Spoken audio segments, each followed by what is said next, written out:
Two charges Q1 Q2 are placed at the centers of the two spherical conducting shells of radius R1 and R2 respectively. The shells are arranged. Okay, तो यहाँ पे Q1 है और यहाँ पे Q2 है. Fine. Now this is a spherical conducting shell. तो shell है तो थिकनेस बहुत कम है लेकिन थोड़ा बहुत तो होगा ही. Which differentiates the outside part of the sphere and the inside part of the sphere, like hollow sphere. Okay. Since the field here it's going to be 0, ठीक है, क्योंकि कंडक्टर के अंदर में फील्ड नहीं होता है.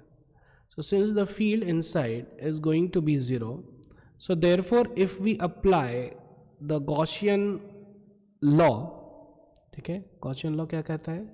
Integration of E dot dA is equal to Q enclosed divided by epsilon naught. तो E ही 0 है इनसाइड, है ना, तो इसका मतलब कि Q enclosed should be 0. So therefore Q1 अगर यहाँ पे है, so this should be यहाँ पे माइनस Q1 होगा और आउटर सरफेस पे फिर से प्लस Q1 होगा. सेम हियर, माइनस Q2 और plus Q2. Now important thing is that this this charge is not going to be uniformly distributed. ठीक है, वो किस प्रकार से डिस्ट्रीब्यूटेड होगा?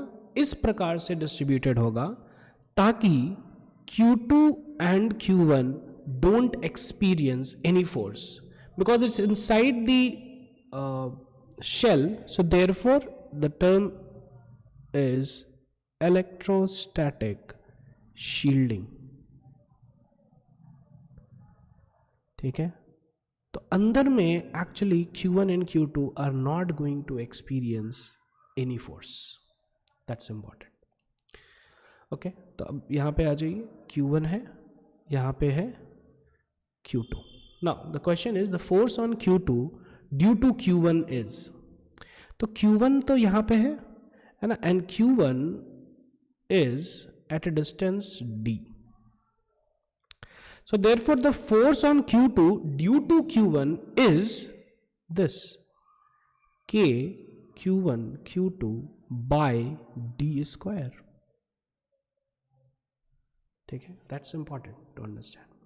लेकिन यहाँ पे चार्ज डिस्ट्रीब्यूशन के कारण, है ना, जो कि यूनिफॉर्म नहीं है, है ना, यहाँ पे माइनस Q1 है और यहाँ पे प्लस Q1 है, यहाँ पे माइनस Q2, यहाँ पे plus Q2. The charges are going to be distributed in such a way that due to all these four charges, the force which Q2 is going to experience has to be opposite, which is in this direction K Q1 Q2 by D square. So therefore we will write that the net force on Q2 is 0, but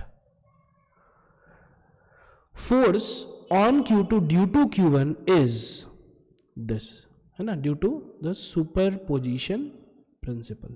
तो superposition principle क्या कहता है? Superposition principle tells that the force experienced by Q2 is due to, you know, like Q1 के कारण इधर, है ना, due to, you know, like 1 2 3 and 4, due to force due to the charge distribution at 1, due to the charge distribution at 2, due to the charge distribution at 3 and due to the charge distribution at 4. तो सब मिल करके force लगाएंगे.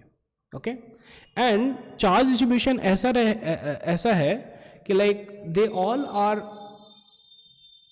exerting force in such a way that the net force is 0, but force due to Q1 वो तो उतना ही रह गया ना, which is K Q1 Q2 by D square. So net force, again I am telling, net force is 0, but force due to Q1 is this much, and force due to